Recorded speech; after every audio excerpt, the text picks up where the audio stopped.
Es el relato más conocido de la historia, la vida de Jesús.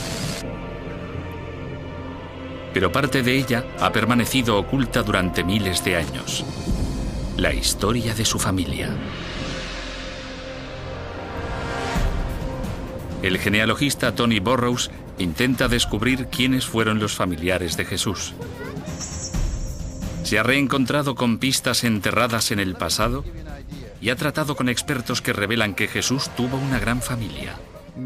Ahora vemos claramente que tenía familiares, tenía hermanos, tenía al menos una hermana. Y como en cualquier familia, la convivencia no era sencilla.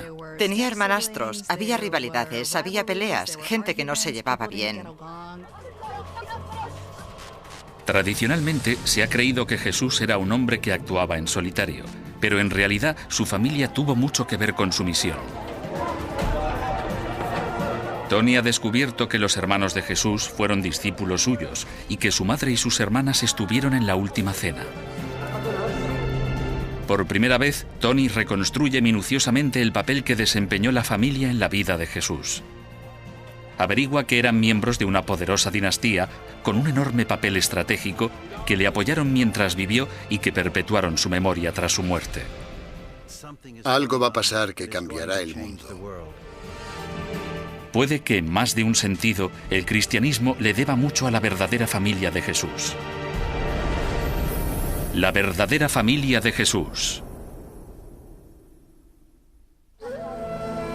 Durante siglos se ha mantenido que Jesús fue hijo único y que creció tranquilamente en su Nazaret rural junto a sus padres José y María.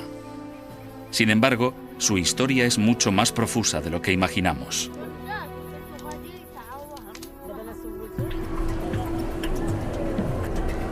El detective y genealogista Tony Burrows investiga con el fin de encontrar a la verdadera familia de Jesús.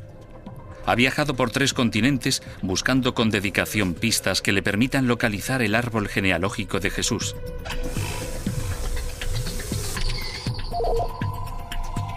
Y lo que Tony ha descubierto por ahora ya le ha hecho cambiar de parecer. Durante toda mi vida siempre he pensado que Jesús era hijo único. Nunca imaginé que tenía una familia tan grande. Jesús tenía hermanos, hermanas, tías y tíos. Y creció rodeado del ruido propio de una vida familiar normal.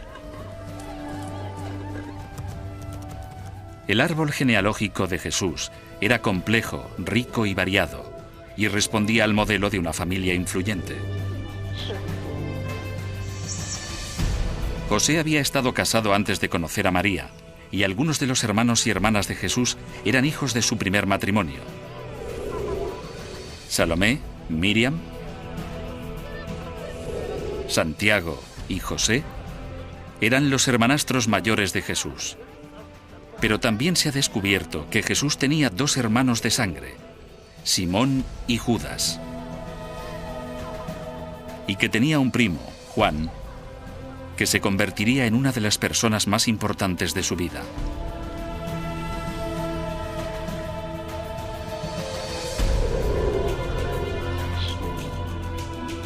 Sin embargo, Tony quiere saber si la familia de Jesús jugó algún papel importante en su misión. La sabiduría tradicional dice que no. De hecho, los evangelios parecen indicar que Jesús actuaba solo, con la única ayuda de un grupo de discípulos. Aunque se hace mención de su familia durante su infancia, no ejerció un gran protagonismo cuando Jesús alcanzó la edad adulta. En las pocas ocasiones en que se cita, Jesús se enfrenta a sus parientes. Los evangelios describen un incidente que se produce cuando Jesús está predicando ante la multitud y le comunican que han llegado los miembros de su familia. María quiere ver a su hijo. ¿Y qué dice Jesús? ¿Abrid la puerta y hacedlos entrar, ¿es mi familia? No. Dice, estos hombres de aquí, estos son mi familia. Parece ser que la gente que había crecido con él y que mejor le conocía, le rechazaba públicamente. Pero Tony no cree que esta sea toda la historia. Mientras escudriña bajo la superficie del retrato del Evangelio, descubre pistas que indican que, lejos de estar dividida, la familia de Jesús desempeñó un papel decisivo en su misión.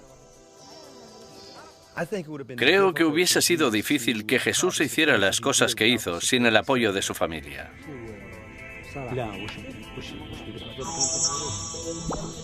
Tony descubre que el hermano mayor de Jesús, Santiago, fue uno de sus discípulos.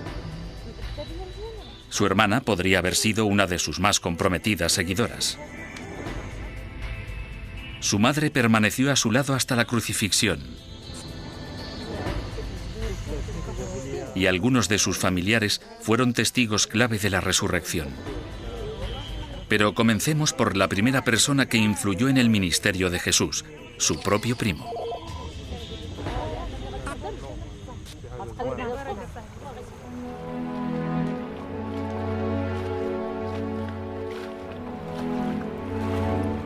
Los evangelios describen un acontecimiento trascendental cuando Jesús tenía 30 años, su bautismo. El hombre que lo bautizó fue uno de los personajes más célebres de la Biblia. Su primo, Juan Bautista. Fue una experiencia que marcó el comienzo de la misión de Jesús.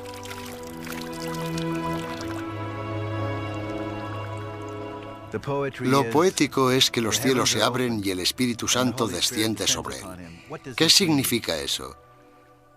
Significa que, por primera vez, Jesús comprende clara y profundamente que Dios le ha escogido para algo importante. La experiencia compartida en un acontecimiento tan profundo y espiritual da a entender la estrecha relación entre Jesús y Juan. ¿Qué influencia ejerció Juan Bautista en Jesús? Probablemente fue la persona más influyente de su vida. No solo les unía su misión y su pasión, sino también su genealogía. Compartían los mismos genes. Pero no solo Juan desempeñó un papel clave en el ministerio de Jesús. Tony tiene pruebas de que 2 de los hermanos de Jesús fueron discípulos suyos.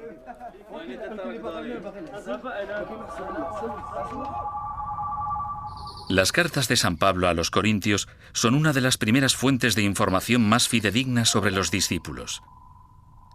Su primera carta a los Corintios demuestra que Santiago, el hermano de Jesús, fue en realidad un discípulo. Pablo se refiere a él como apóstol, una palabra que en los evangelios siempre hace referencia a los 12 discípulos. Para el historiador bíblico Robert Eisenman, esto prueba que Santiago fue uno de los más fieles seguidores de Jesús. Esta es una excelente prueba de que Santiago no solo fue uno de los apóstoles clave, sino uno de los primeros apóstoles, uno de los que Pablo llama los pilares. Pero puede que no hubiese sido el único hermano que siguiera a Jesús. Hay indicios de que Judas, también hermano de Jesús, estuvo involucrado en la misión. Aparentemente, esto no parece probable, dado que el único discípulo llamado Judas en los evangelios es Judas el traidor. Pero es muy probable que hubiese un segundo Judas entre los discípulos, Judas Tomás, el apóstol al que se conoce popularmente como el incrédulo. ¿Podría ser este su hermano?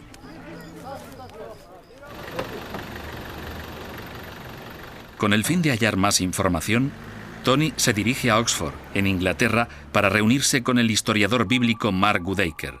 Goodacre ha estudiado el significado del nombre Tomás en el siglo I. La palabra Tomás aparece en la lista de discípulos que hay en los evangelios, y esto resulta bastante extraño, puesto que Tomás no era un nombre corriente en el siglo I. No es el nombre que una madre y un padre le pondrían a su hijo. Es una palabra aramea que significa mellizo. Puede que sea el apodo de esa persona. En los evangelios se ponían apodos para evitar la confusión cuando 2 discípulos se llamaban de igual forma. Así que a Judas, el hermano de Jesús, se le puso Tomás o mellizo para distinguirlo del otro discípulo que se llamaba igual, Judas Iscariote. Pero si el discípulo Judas Tomás era en efecto hermano de Jesús, ¿significaría entonces que Jesús tuvo un hermano mellizo? Es una idea controvertida, pero no del todo nueva. Hay una leyenda del siglo III, Los Actos de Tomás, que afirma que Jesús tuvo un hermano mellizo que se le parecía mucho.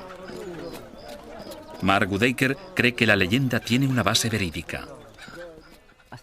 Creo que es poco probable que Jesús tuviera un hermano gemelo, pero el origen de la historia o el dato histórico valioso puede haber sido que uno de los hermanos de Jesús se pareciera bastante a él y originara el apodo de el mellizo o Tomás. Así que el discípulo descrito en los evangelios como Tomás no es otro que Judas, el hermano de Jesús. Para mí tiene sentido que los hermanos de Jesús pudieran haber sido algunos de sus discípulos, porque la familia es tu mayor aliado y la lealtad en esa familia puede que fuera muy fuerte. Pero los hermanos de Jesús no fueron los únicos que le apoyaron. Su hermana Salomé también podría haber desempeñado un papel activo. El Evangelio de Marcos se refiere a Salomé como seguidora de Jesús. Marcos no dice que sea su hermana, pero por esa razón es una pista contundente. Con frecuencia los evangelios mencionan nombres de personas sin explicar quiénes son, precisamente porque por todos era conocida su relación con Jesús. Vicky Phillips cree que de eso se trata en este caso. Salomé es un nombre demasiado habitual para suponer que se trata de una simple mujer que le siguió. Por lo que creo que Marcos da por sentado que los lectores saben quién es, que se trata de la hermana de Jesús. Es una posibilidad extraordinaria, una seguidora de Jesús y no cualquier mujer, sino su propia hermana.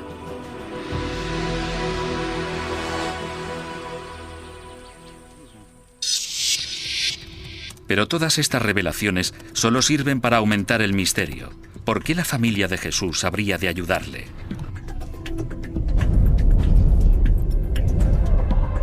Tony vuelve a ahondar en el árbol genealógico de Jesús y cree que la respuesta puede estar en los secretos de sus antepasados. La familia de Jesús pudo formar parte de una dinastía en el seno de la cual se esperaba que un día nacería un Mesías real.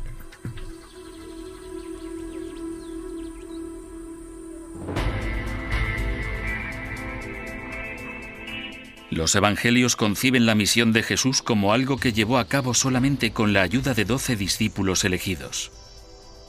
Incluso sugieren que cuando se hizo hombre, él y su familia estaban enfrentados.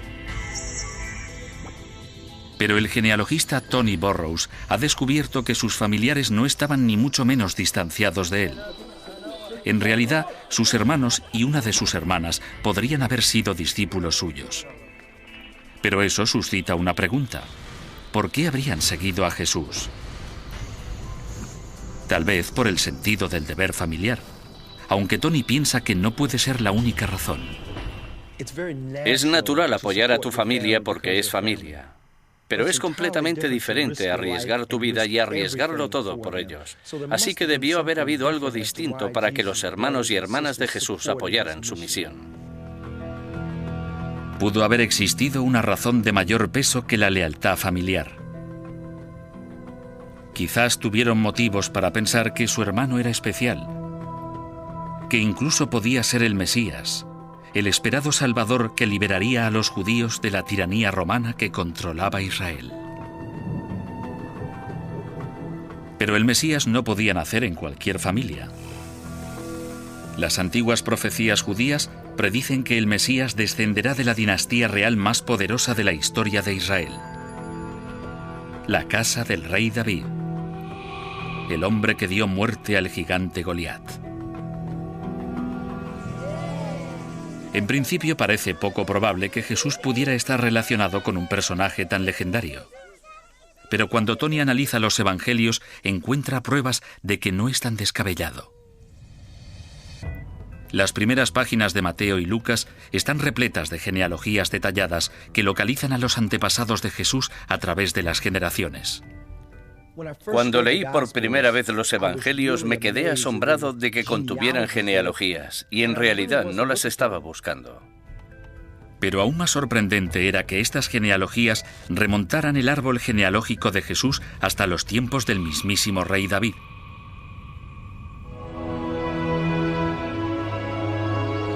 Es una afirmación increíble y controvertida. Jesús y sus hermanos podrían haber sido miembros de la familia real más eminente de la historia judía. Pero algunos especialistas dudan de que Jesús descendiera realmente de David. Creen que los evangelistas se inventaron sus antecedentes reales. Algunos especialistas piensan que las genealogías de los evangelios no son exactas y que son demasiado buenas para ser verdad, tratando de unir a Jesús con David para hacer de Jesús el Mesías, el hijo de David. Tony necesita una fuente independiente que pruebe las afirmaciones de los evangelios. El doctor Neil Rosenstein cuenta con pruebas decisivas que confirman que Jesús y sus hermanos eran realmente descendientes del rey David. Rosenstein ha vuelto a traducir un documento del siglo II en el que no se ven motivos para inventar la genealogía de Jesús, un texto judío que relaciona a Jesús con la línea de David. El Talmud conserva una declaración interesante de cuando tuvo lugar el juicio de Jesús y lo llevaban a ejecutar. El comentario dice que él era Karob Lamahut, lo que en hebreo significa que estaba relacionado con el gobierno. No obstante, dichas palabras hebreas pueden también traducirse como relacionado con la realeza.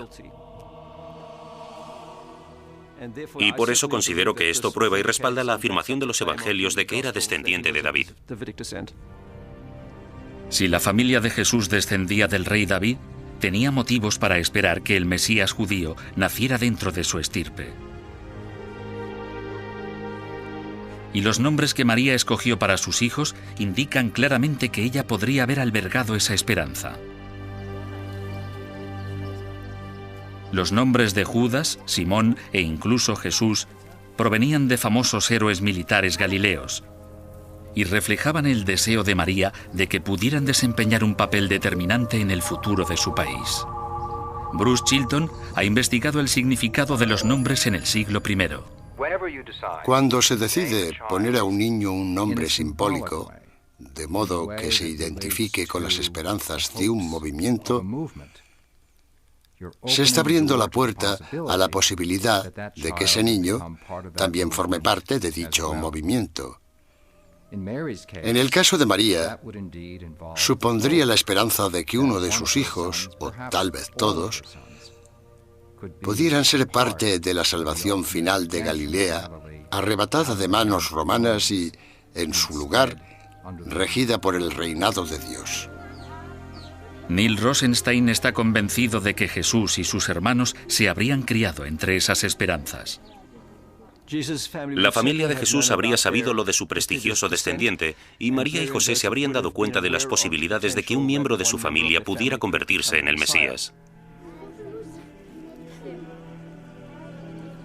La familia de Jesús pudo haber esperado que el futuro líder de Israel surgiera de entre sus miembros. Pero Tony se cuestiona por qué fue precisamente Jesús.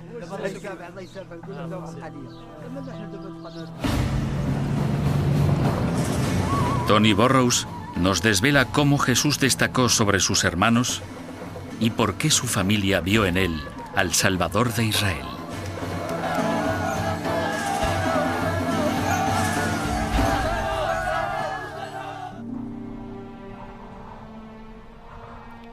Tradicionalmente se ha contemplado a Jesús como un hombre con una misión que cumplir y que en gran parte actuaba en solitario. Pero nuestro genealogista ha descubierto que Jesús formaba parte de una inmensa familia que creía que descendía de una de las dinastías más poderosas de la historia judía. Una dinastía que habría estado esperando el nacimiento del Mesías dentro de su linaje. Ahora, Tony quiere saber qué hizo pensar a la familia de Jesús que él fuera el Mesías. Y se dirige a Galilea, al norte de Israel, para averiguarlo. Sabiendo que Jesús tenía 4 hermanos y que todos ellos eran descendientes de David, me pregunto qué habría en él para que la familia pensara que era distinto a los otros 4. Los evangelios recogen un acontecimiento en los primeros años de la vida de Jesús que posiblemente mostrara a María y José que su hijo era especial.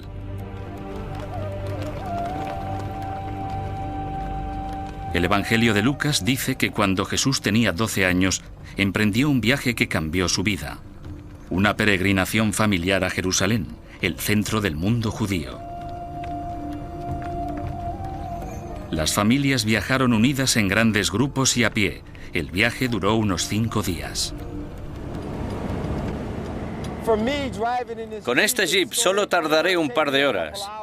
Pero para Jesús y su familia, probablemente fue un viaje agotador. Después de una caminata tan larga, debió de ser un alivio llegar por fin a su destino. Jim, cuando Jesús y su familia llegaron por primera vez a Jerusalén, ¿en qué dirección habrían venido y qué camino habrían tomado? Habrían llegado desde el norte donde está Galilea y probablemente habrían bajado por el Valle del Jordán, subido al Monte de los Olivos y después entrado en la ciudad. Todos estos edificios no estarían aquí. ¿Qué aspecto habría tenido Jerusalén cuando ellos vinieron? Lo que ahora estás mirando es una mezquita y en la antigüedad era ahí donde se encontraba el gran templo.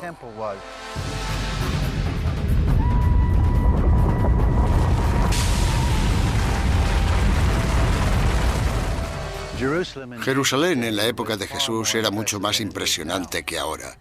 Y cuando de niño vio el templo, descubrió lo que era una de las maravillas del mundo antiguo. Para un niño que solo conocía los campos y las montañas de Galilea, debió de ser fascinante.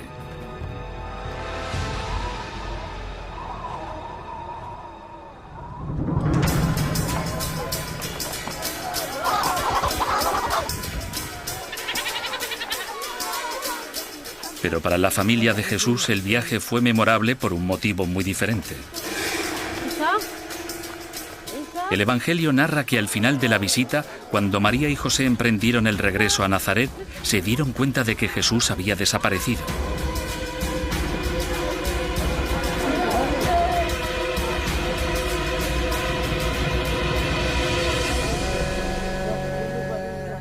Entonces volvieron al templo y lo encontraron allí. María y José descubrieron que estaba allí en el templo, hablando con los escribas y los grandes maestros sobre los aspectos de la ley y de las escrituras. Y los escritos dicen que aquellos se quedaron maravillados por su cultura e inteligencia. El Evangelio de Lucas insinúa que esta circunstancia hizo ver a María que Jesús era diferente de sus otros hijos. Mientras la familia reunida volvía a Nazaret, Lucas dice que María guardaba todas estas cosas en su corazón. ¿En qué pensaba María? Supongo que en ese momento empezó a pensar, no es como nosotros, tiene dones especiales. Puede que sea natural que María pensara que Jesús fuera único, pero ¿por qué sus hermanos creían lo mismo? Tony halla la respuesta en una de las historias bíblicas más renombradas, las bodas de Caná.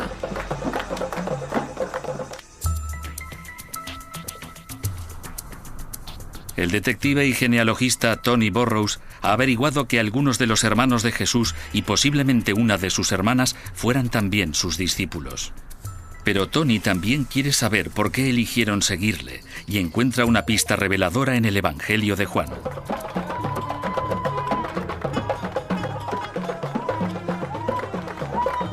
Juan describe una boda en la que ocurrió algo extraordinario, algo que hizo que los hermanos de Jesús se tomaran más en serio su mensaje. Se cuenta que el vino de los anfitriones se había terminado y Jesús dijo a uno de los sirvientes que llenara de agua las tinajas vacías.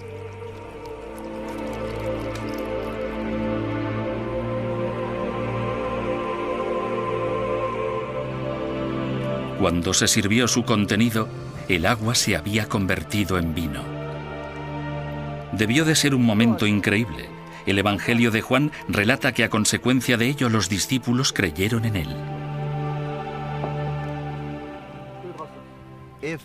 Si alguno de los hermanos hubiera sido discípulo suyo, las bodas de Caná habrían sido una revelación, ya que el relato dice que fue cuando los discípulos creyeron en él. Vendría a decir que ahora sus hermanos lo veían con otros ojos. Este hombre era capaz de realizar un asombroso milagro. Tras las bodas de Caná, la familia de Jesús tuvo motivos para pensar que éste tenía el poder de liberar a Israel. Pese a ello, la visión tradicional sugiere que cuando la misión de Jesús alcanzó su punto culminante en Jerusalén, el Mesías obraba a solas, sin el apoyo de sus familiares. Pero Tony está a punto de descubrir que la familia de Jesús permaneció con él hasta el final. El genealogista Tony Burrows ha averiguado que la familia de Jesús jugó un papel importantísimo en su vida y en su misión. Pero también desea saber si se involucró en la última semana de su vida. La tradición dice que ni su madre ni sus hermanos representaron un papel importante. Sin embargo, cuando Tony vuelve a estudiar los evangelios, deduce que la familia de Jesús habría estado muy presente en los acontecimientos que se desencadenaron durante la última semana en Jerusalén. El Evangelio de Lucas describe cómo las mujeres de Galilea siguieron a Jesús hasta Jerusalén durante la fiesta de la Pascua judía. Dado que su madre siempre le había apoyado, es completamente natural que se encontrara entre quienes le acompañaban.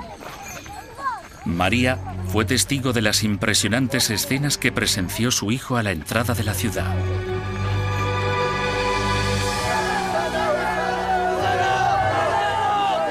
Las multitudes recibieron a Jesús con aclamaciones y le acogieron como el Hijo de David, el Mesías. Una bienvenida como esta hizo pensar a su familia que se acercaba el momento de la acción. Para María fue un momento de emociones encontradas. Por primera vez se había dado cuenta de que su hijo podía correr peligro. Se da cuenta de que cuando uno congrega multitudes se convierte en un hombre fichado. Toma un rumbo peligroso, pero nadie se imaginaba la muerte tan espantosa y humillante que finalmente tendría.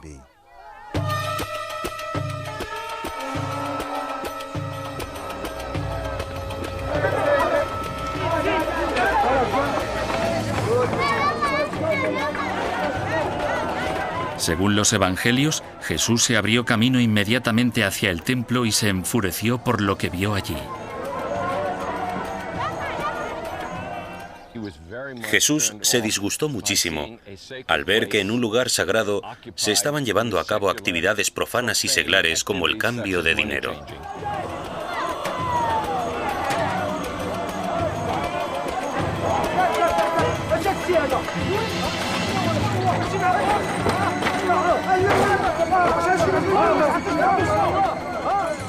Jesús se hallaba en situación de peligro, en especial cuando el Evangelio de Mateo narra que los que presenciaban la escena comenzaron de nuevo a proclamar que era el Hijo de David, el esperado Mesías.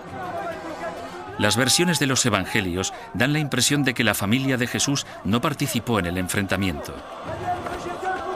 Pero según algunos expertos, Jesús no actuaba solo. Le acompañaba a alguien muy cercano.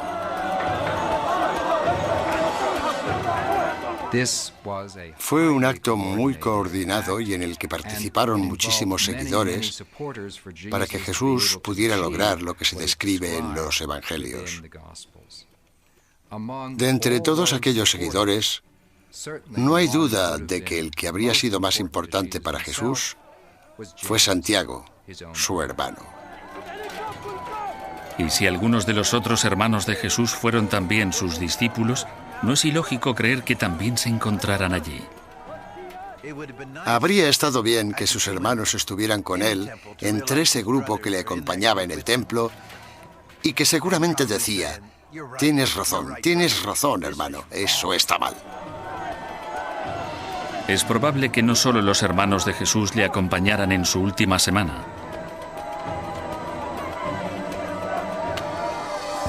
El papel que representaba la mujer en la Judea del siglo I ha dado a los expertos motivos para considerar que sus hermanas también debían haber estado allí.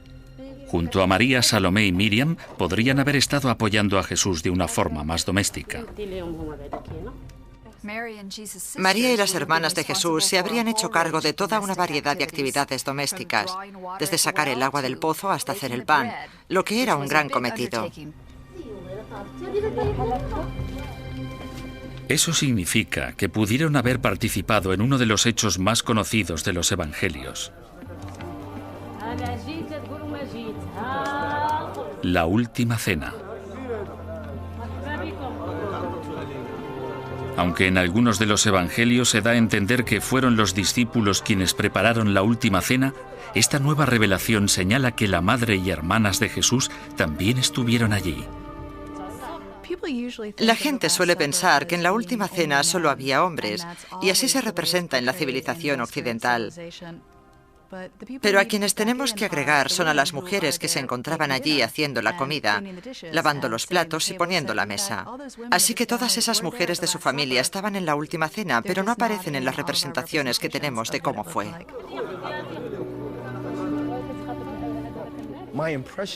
La impresión que tenía de la última cena era que todos eran hombres, Jesús y sus discípulos. Por lo que cuando me enteré de que sus hermanas y su madre también estuvieron allí, me quedé completamente impactado.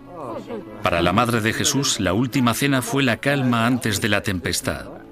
Mientras servía a sus hijos, nada le hizo sospechar que la tragedia estaba cercana.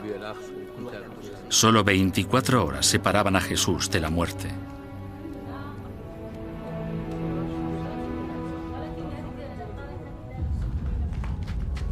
Las autoridades acorralaron a Jesús. Pero en lugar de retirarse a un segundo plano, la familia estaba dispuesta a ser más importante que nunca. Las acciones de Jesús habían provocado la ira de la clase dirigente. Le arrestaron e inmediatamente le condenaron a morir crucificado. Ninguna madre habría querido escuchar aquella noticia.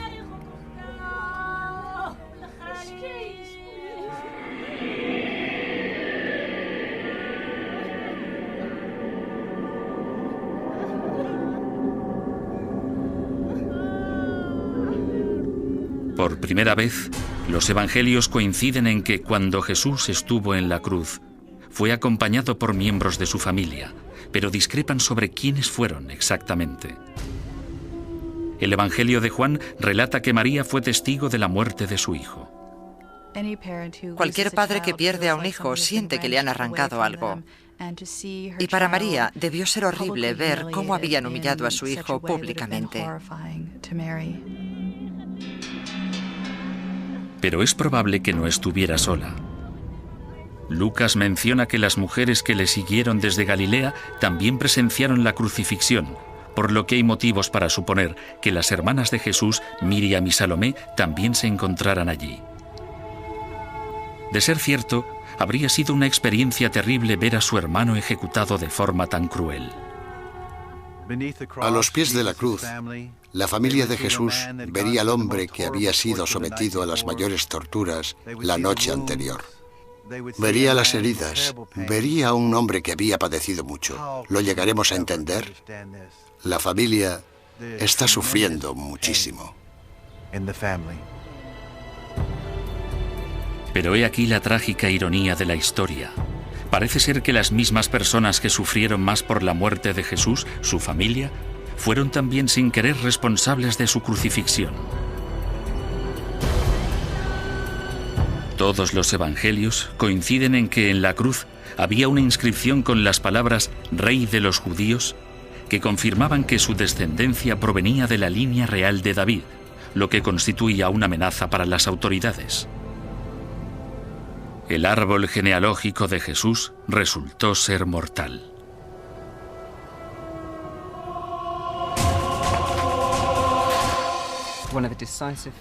Uno de los factores decisivos en la muerte de Jesús en la cruz son los antecedentes familiares, su estirpe de David, su identificación como rey, como Mesías. Esto representaba una amenaza para los poderes dirigentes y tenían que detenerle. No me cabe duda de que la ascendencia de Jesús, que se remonta hasta el rey David, jugó un papel importante en su condena a muerte. Como predicador y maestro del pueblo, amenazaba a la clase dirigente. Como maestro del pueblo y descendiente lineal del rey David, amenazaba doblemente porque tenía pretensiones reales. En caso de que hubiese subido al trono, habría previsto todo un modo nuevo de gobernar a los judíos. Había que detener a Jesús. Y para su familia, la crucifixión representaba el mayor de los temores. En la historia judía, un Mesías muerto era un fracasado. Se habrían desvanecido todas las esperanzas, y Jesús ya no sería el hijo de David, el Mesías.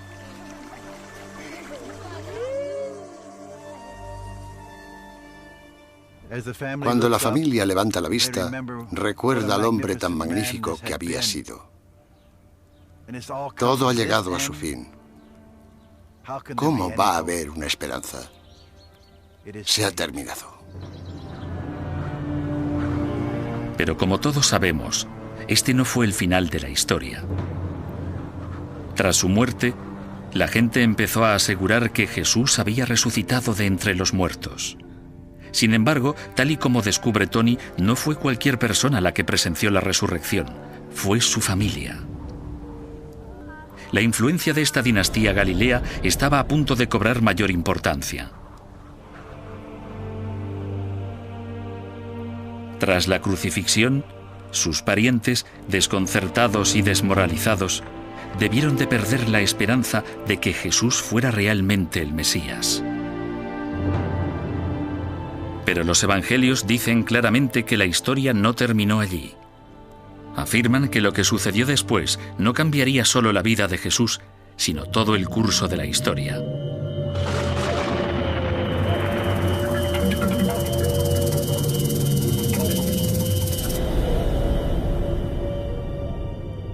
Se dice que Jesús resucitó de entre los muertos. La lectura tradicional de los evangelios ha omitido el papel de la familia de Jesús en este extraordinario acontecimiento.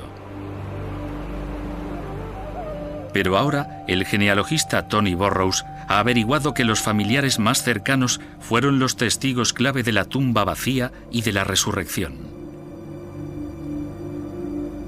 Según los evangelios, 2 días después de la crucifixión, varias mujeres galileas regresaron al sepulcro donde se había enterrado el cuerpo de Jesús, pero se desconoce quiénes eran aquellas mujeres. Al estudiar los evangelios supe que había varias mujeres en el sepulcro. Eran María Magdalena, una tal María y varias mujeres de Galilea. Y quisiera averiguar si estas eran tal vez la madre y las hermanas de Jesús.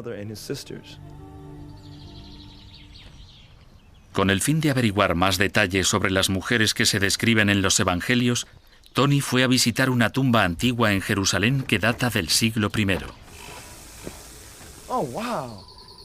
El arquitecto James Charlesworth es experto en enterramientos en la época de Jesús.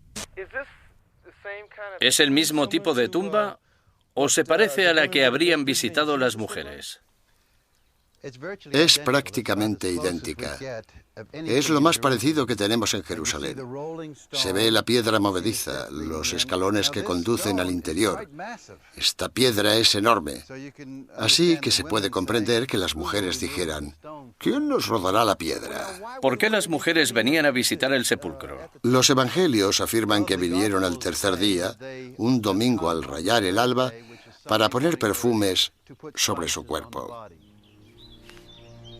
Y existen pruebas de que las mujeres que se citan en los evangelios eran la madre y las hermanas de Jesús. Hay referencias sobre una mujer llamada María, y muchos especialistas coinciden en que se trata de la madre de Jesús. Pero, ¿qué se sabe de sus hermanas Miriam y Salomé? Parece que no hay duda alguna de que María no va sola. Los evangelistas dicen que había mujeres. Bien, ¿y quiénes eran? Lógicamente las hermanas, sus hijas. Ella necesita a sus hijas. Acaba de perder a su hijo. Esto significa que Salomé, Miriam y María estaban a punto de desempeñar un papel fundamental en un acontecimiento que originaría el nacimiento del cristianismo. Cuando llegaron, en lugar de encontrarse con el cuerpo inerte de Jesús, la tumba estaba vacía.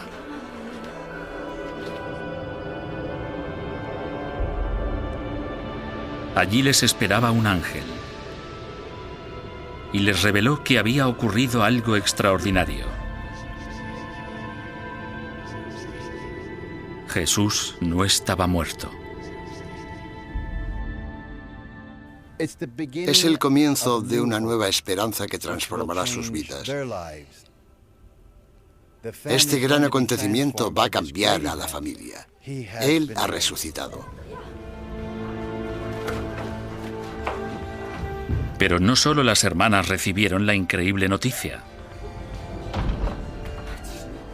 Se ha comprobado que sus hermanos también experimentaron algo sorprendente y empezaron a creer que Jesús había vuelto a la vida.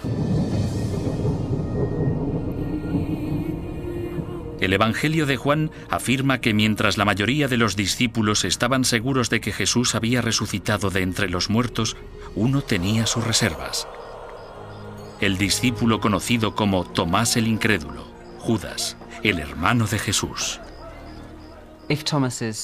Si en realidad Tomás es hermano de Jesús, entonces es natural que sea un poco escéptico respecto a lo que cuentan. Es lo que desea toda persona de luto, que su familia regrese. Por eso Tomás dice, no me lo creeré hasta que no lo vea. Según los evangelios, 8 días después, Tomás también ve a Jesús. Es en este momento cuando cree que Jesús, su hermano, ha resucitado de entre los muertos. Pero no solo fue Tomás. Nuevas investigaciones aseveran que otro de los hermanos de Jesús también vio a Jesús resucitado. El Evangelio de Lucas describe la historia de 2 hombres que se dirigían a Emaús, una aldea a las afueras de Jerusalén.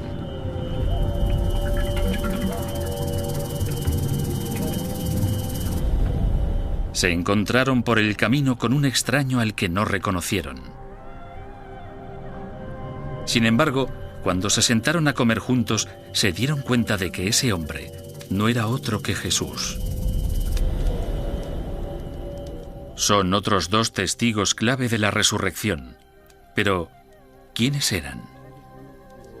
En el relato de Lucas, a uno de ellos se le llama Cleofás, el tío de Jesús. Lucas no identifica al compañero de Cleofás, pero una segunda fuente del siglo II, el Evangelio de los Hebreos, deja entrever claramente quién era. Santiago, el hermano mayor de Jesús.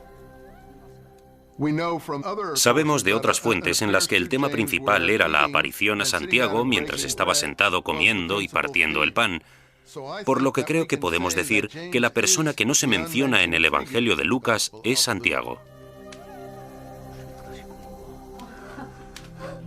Nunca sabremos exactamente qué ocurrió tras la muerte de Jesús, pero Tony advierte que muchos de los parientes más cercanos de Jesús vivieron una experiencia que les cambió la vida y que dio origen a una nueva fe.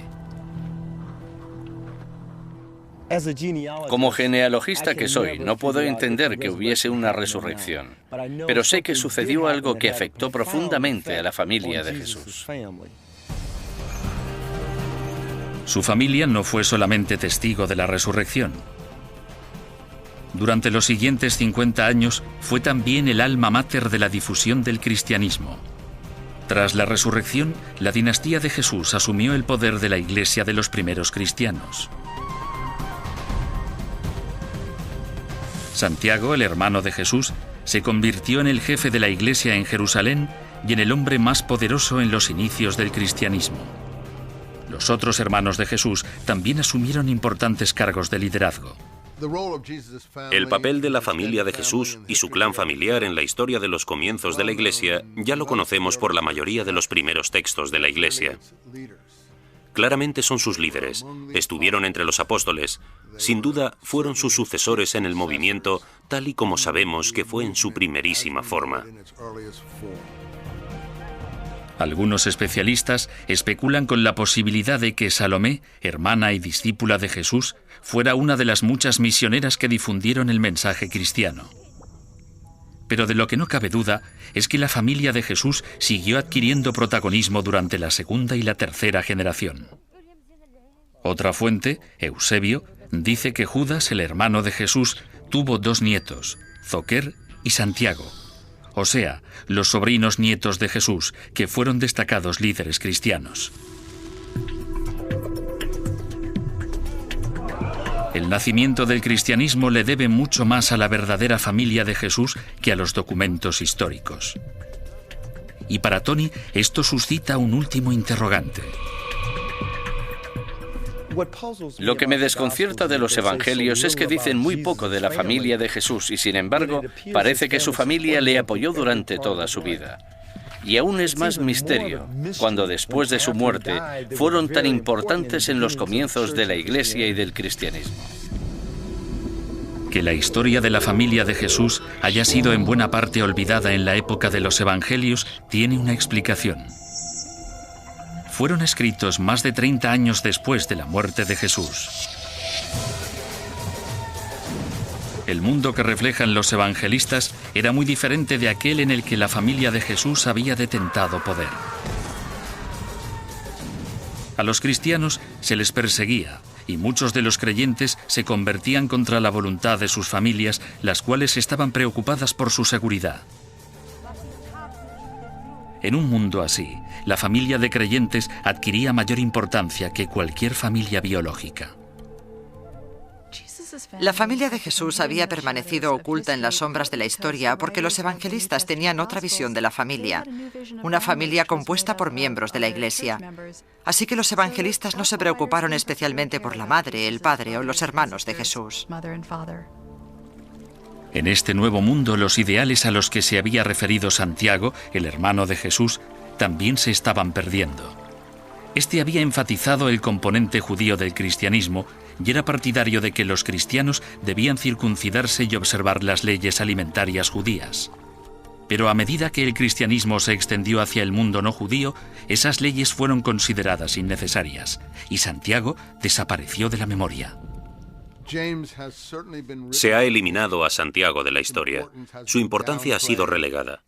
Toda la información sobre él se ha enterrado porque la postura que representaba resultó estar en el lado perdedor de la historia. Pero un motivo aún más importante llevó a la familia de Jesús a desaparecer de la historia. Un motivo que tuvo mucho que ver con la imagen que la Iglesia tenía de Jesús. Cuando los primeros cristianos empezaron a enfatizar su divinidad, se hizo en detrimento de su humanidad.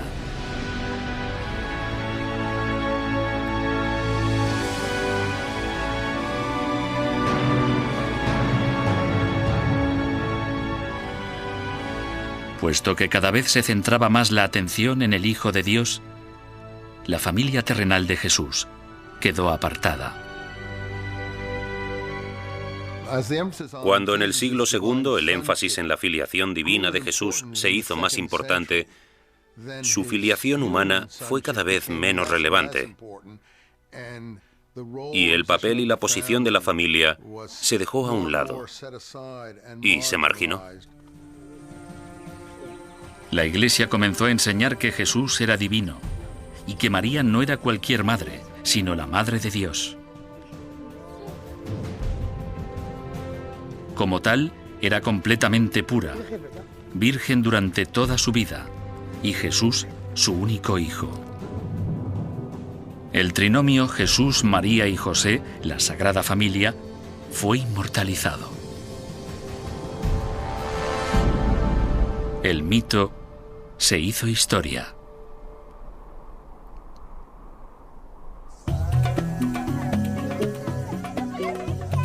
La búsqueda de Tony está casi terminada. Gracias a su técnica genealógica, ha resituado a Jesús en el clan familiar que la historia había olvidado. La genealogía nos permite descubrir a personas de las que nunca habíamos oído hablar y les damos vida. Gracias a esta investigación se ha podido desvelar cuál era la familia de Jesús y reparar en las vidas de sus allegados después de 2000 años.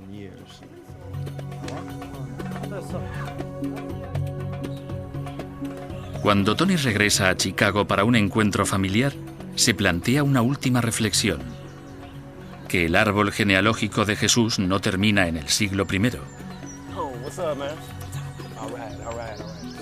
Si había hermanos y hermanas, Jesús también debió de haber tenido sobrinos, que a su vez habrían tenido hijos y nietos.